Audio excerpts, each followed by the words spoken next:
Learn the recipe to flawless caramel pudding today with us. So let's begin. Take a medium-sized cake mold and add 4 tablespoons of sugar in it. Switch on the gas and caramelize the sugar on low to medium flame.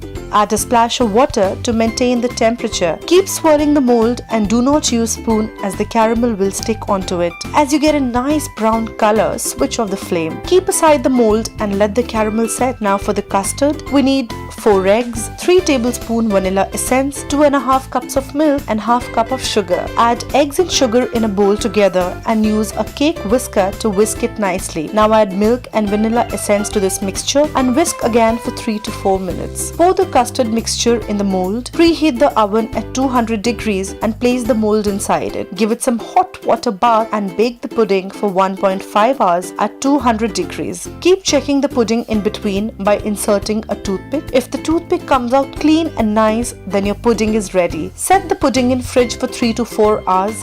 Garnish with sugar shards and serve.